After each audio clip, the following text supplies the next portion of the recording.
오늘은 배전사님도 안 오시고 통역도 없고 저 혼자 설교해야 될 것 같습니다.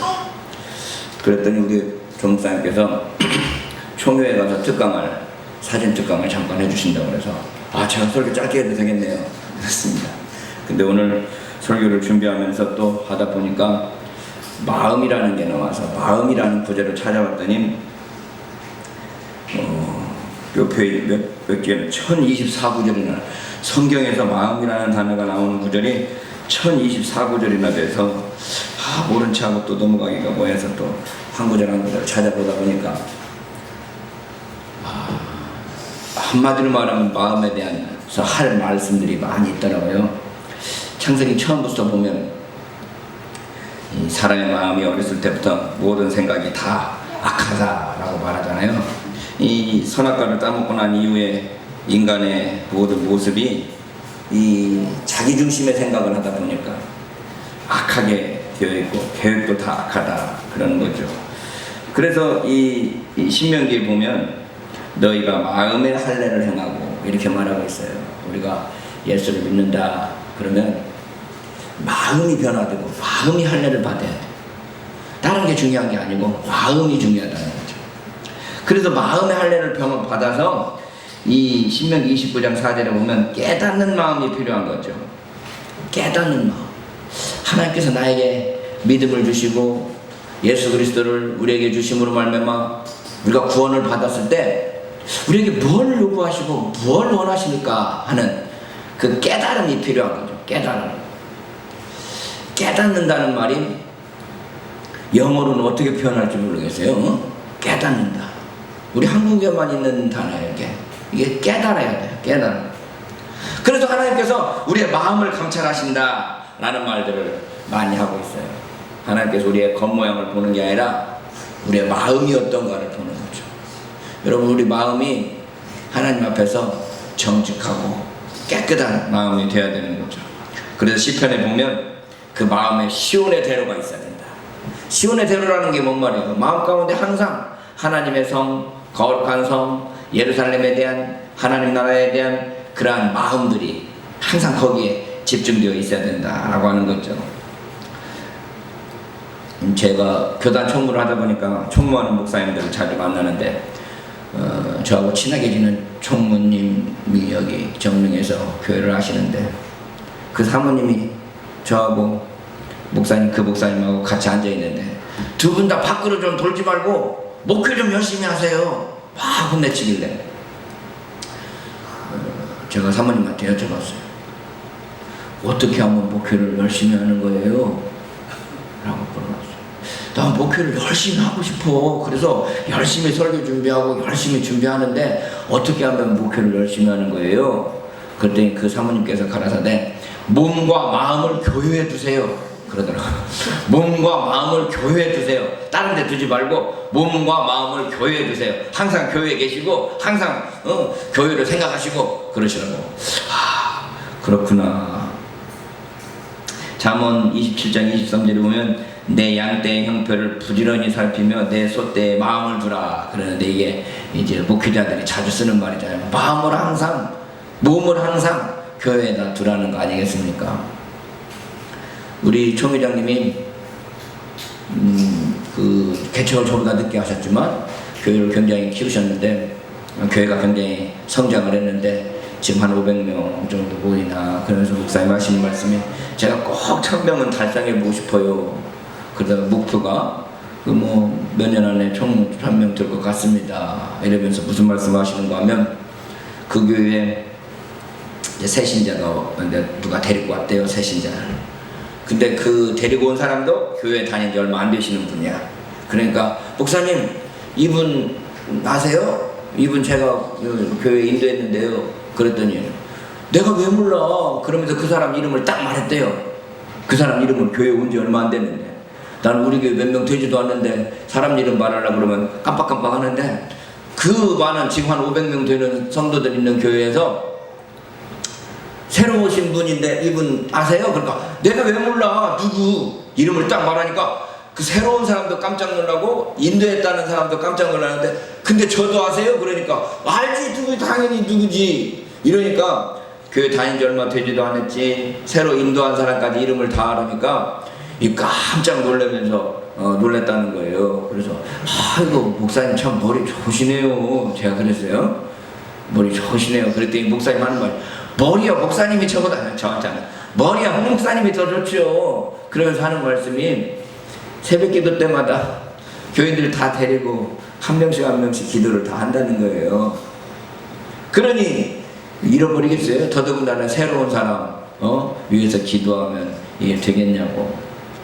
아 진짜 몸과 마음을 교회에다 둔다는 게 이런 거구나. 이야 한 명 한 명 위해서 다 기도하다 보면 1시간 2시간 가는 거 아니에요.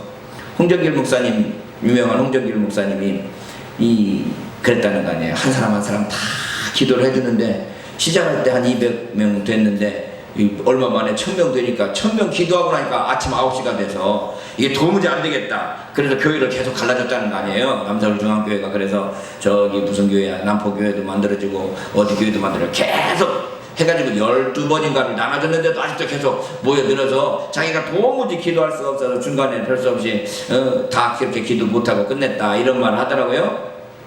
기도해 주는데 이 마음을 교인들한테 또는 성도들에게 쓴다는 거죠. 그래서 제 마음이 어디로 가 있나, 내 마음이 어디로 가 있나, 정말 예담교회에 가 있나 이런 생각들을 해봅니다. 우리가 마음이 중요해요. 마음이. 여러분 마음은 어디에 가 있습니까? 제가 좀 요즘에 나는 이 예담교회의 마음을 써야 되는데 이 예담교회의 마음으로 쓰고 우리 이 설교하는 걸 어디다가 좀 보내면 어떨까 이렇게 녹화하고 이러면서 이 녹화하는 이때 아예 방송국을 해버릴까 인터넷 방송을 시작해볼까 하는 마음으로 제가 요즘에 인터넷 방송 이리저리 하고 있는데 그 마음이 어디에 집중되느냐가 달라지는 거 아니겠습니까? 여러분 마음은 어디에 가 있습니까?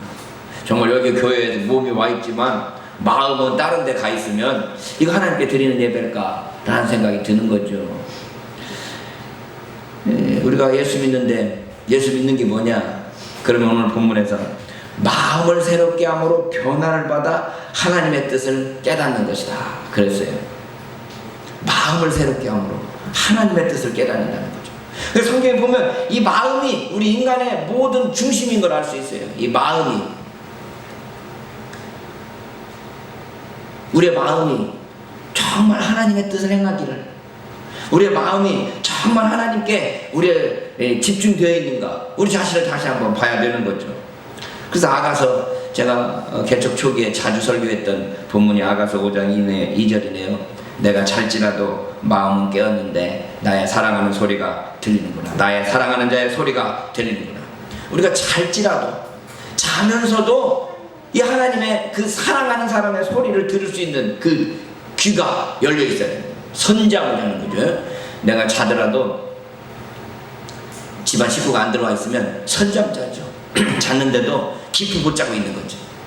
그러다가 들어온 소리 하면 무슨 소리 딱딱 들으면 들어왔나 해지고 이게 선잠이 다지는 거 아니겠습니까? 여기 보면 아가서 5장 2절에 내가 잘지라도 마음은 깨었는데 이 주님 자기 사랑하는 사람 그 목소리를 듣기 위해서 마음이 깨어 있다는 거죠. 저도 목사로서 정말 마음이 어디로 깨어 있는가, 어디로 집중되어 있는가를 좀 고민해 봅니다. 여러분 우리가 마음을 새롭게 함으로 변화를 받아야 되는데, 그래서 요엘서 2장 13절에 보면 너희가 옷을 찢지 말고 마음을 찢어라 이렇게 되어 있네요. 마음을 찢어라. 이렇게 성경에 보면 구약 성경에만 또 이렇게 마음 구절이 많은데 신약 성경에도 마음에 대한 구절이 많이 나오더라고요. 우선 마태복음 5장 8절에 보면 마음이 청결한 자는 복이 있나니 저희가 하나님을 본다. 마음이 깨끗한 마음, 깨끗한 마음을 가져야 돼요. 우리 예수 믿는 사람들이 과연 깨끗한 마음들을 가지고 있나? 오늘 제가 아침에 일어나서 기독교 신문을 이리저리 뒤적거리니까 이런 말이 나오더라고요. 기독교회, 우리 한국의 기독교회가 4단계가 있었대요. 4단계가. 첫 번째는 예수 믿는 사람이 절대 그럴 리가 없다고. 검사가 그런 말을 했대요. 검사가 예수 믿는 사람 절대 그럴 리 없다라고 말했는데 지금 첫 번째 단계에서요 초기에. 두 번째는 설마 예수 믿는데 그렇게 하겠어? 라는 단계로 해방 전후에는 가더니 요즘에는 세 번째 단계 잊어버리고 네 번째는 예수 믿는 놈들이 더해 이렇게 됐대. 검사가 하는 말이에요. 내가 여기 인터넷에다 이렇게 옮겨놨는데 잊어버렸네요. 그러면 머리가 안 들어. 첫 번째는 예수 믿는 사람이 그럴 리가 없어 그러더니, 두 번째는 설마 예수 믿는 사람이 그러겠어? 그러더니 요즘에는 예수 믿는 놈이 더해 라는 말, 사회 분위기 전체가 바뀌었다는 거예요. 분위기가, 사회 전체 분위기가 그러지 않습니까?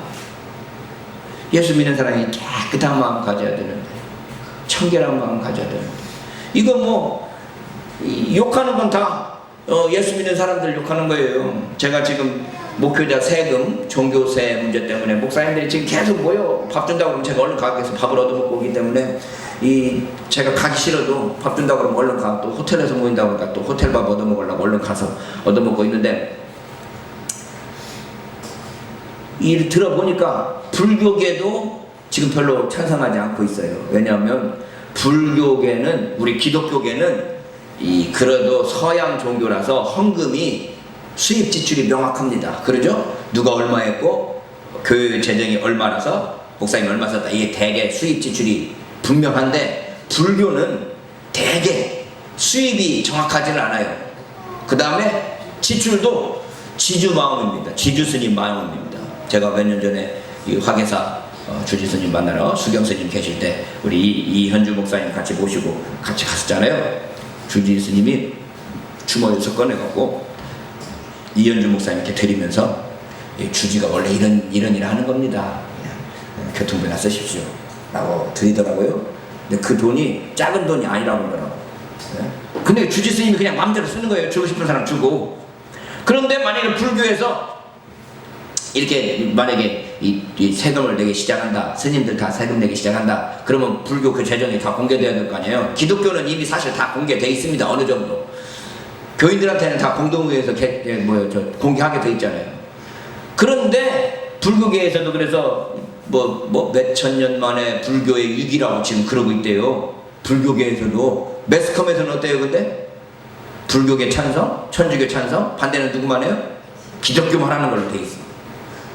내가 이 추진하는 사람들한테, 야 제발 좀 부탁하니까 기독교만 반대하는 것처럼 좀 하지마, 불교 천주교 이제 다 같이 하는 걸로 좀 해라. 그랬더니 이 사람들은 다 그렇게 말하는데 매스컴에 알려지기는 계속 기독교만 반대하는 걸로 알려진다는 거죠.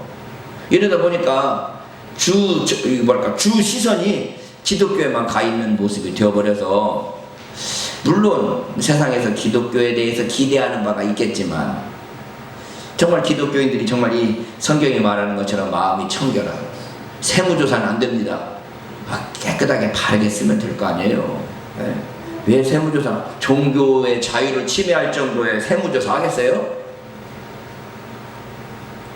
어쨌든 마음이 청결한 사람이 되어야 되는데, 마태복음 26장 41절을 보니까 마음에는 원이로되 육신이 약하도다. 우리 주님께서 하시지 않습니까? 마음에는 원이로되 육신이 약하도다. 근데 로마서에 보면 또 그 비슷한 말씀이 있더라고요. 7장에 보니까 내 자신이 마음으로는 하나님의 법을, 육신으로는 죄의 법을 섬기노라. 마음으로는 하나님의 법을 섬기는데 육신으로는 죄의 법을 섬기는 거예요. 마음으로는 다 이렇게 하고 싶은데 육신으로는 벌써 다른 데 가 있는 거죠.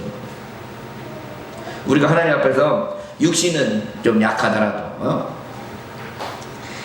우리 마음을 감찰하시는 하나님 앞에서, 우리 마음은 하나님 앞에서 좀 정직한 사람, 마음은 하나님 앞에 좀 인정받는 사람. 그래서 제가 성경에서 좋아하는 사람이 다윗인데, 다윗에 대해서 하나님의 평가가 뭔가하면 사도행전 13장 22절에 보면 내가 이새의 아들 다윗을 만나니 내 마음에 합한 사람이라 내 뜻을 다 이루게 하리라 그러지 않습니까? 하나님 마음에 합한 사람, 하나님 마음에 합한 사람. 마음에 안 들어요. 마음에 안 들어. 그런데 하나님 마음에 들었어. 누가? 다윗이. 하나님 마음에 들었단 말이에요. 여러분, 다윗을 보면 다른 사람들하고 비교할 때 특별하게 잘난 것이 없습니다. 일단 출신이 목동 출신이에요. 흑수저 출신입니다. 흑수저. 그 다음에 일단 그 밑바탕에서부터 시작해가지고 실제로 왕이 됐을 때 정말 끝까지 초심을 유지했느냐? 그러지 않았어요. 다윗을 보면 밧세바를 범한 일도 있고 또 하나님께서 싫어하시는 일도 하고 그랬어요. 인구조사하지 말라고 그러는데 막 인구조사하고 뭐 이런 것들이 있어요. 그런데 하나님 마음에 합했다 라고 말하잖아요. 하나님 마음에 합한 사람이다. 어떻게 이렇게 됐을까? 그 마음이 하나님을 향하여서 항상 열려있고 하나님을 향해서 가지 않았나 이런 생각을 해봅니다. 그래서 우리 신앙생활이라는 건 뭐냐? 그러면 이 마음 공부를 하는 거예요. 마음 공부. 사실 이 마음 공부를 가장 강조하는 게 불교죠. 불교에서는 이 마음 공부를 강조합니다. 그래서 항상 몸으로 움직이기보다는 이 마음을 정좌하고 바르게 앉아서 마음을 다스리죠. 마음을 진정시킵니다. 이 염주알 이렇게 돌리면서 108개를 돌리면서 마음을 하나에 집중하죠. 제가 오늘 볼펜을 하다 보니까 이 똑딱거리는 볼펜을 가져왔는데 이게 설교문을 아까 읽으면서 나도 모르게 이렇게 계속 이렇게 똑딱거리더라고. 똑딱똑딱 이렇게 돌리는 거야. 이게 나도 모르게 여기에 가 있는 거예요. 생각이. 그래서 얼른 집어넣어 버렸는데 이 불교 신자들이, 불교 스님들이 이 염주 돌리면서 마음을 그 염주 하나씩 내 마음에 분노가 있는지, 내 마음에 시기가 있는지, 내 마음에 음욕이 있는지, 내 마음에 다툼이 있는지 하나씩 살펴보면서 자기 마음 공부를 하는 거거든요. 그러다 보니까 이게 몸이 이제 약해지잖아요. 몸이 약해져. 왜냐면 운동을 안 하니까. 그래서 소림사 같은 곳에서 왜 무술을 발달시켰냐? 그러면 이 마음 공부하다가 몸이 약해지니까 몸을 이게 몸을 이렇게 훈련시키기 위해서 이 무술들을 개발하는 거거든요. 이 불교의 유명한 말이 일체유심조라는 말을 하니까 모든 일이 유심조, 마음이 만들어간다라는 거예요. 마음이 만들어간다. 그 유명한 이야기가 원효대사 아니겠습니까? 한밤중에 굴속에 들어가서 자는데 자다 말고 목말라서 더듬더듬하니까 어느 바가지에 물이 들어있네. 그래서 맛있게 시원하게 마시고 나는데 아침에 눈을 떴더니 그 물이 무슨 물이에요? 해골바가지 물이야. 해골바가지 물이라는 걸 아는 순간 어떻게 돼요? 막 구역질하는 거예요. 그러면서 잠깐 생각해 보니까 아니 어쩌면 내가 밤에 깜깜할 때 시원하게 마셨을 때 마음하고 지금 이걸 내가 안 상태의 마음하고 마음만 달라졌지 물은 똑같은 물이잖아요. 그러죠? 그래서 마음이 중요하지 무슨 내가 유학을 가냐 해서 원효는 유학을 가지 않고 의상만 유학을 가는 거 아닙니까? 이 불교 100년, 불교가 한국에 전달된 지 100년 만에 원효가 나타나거든요.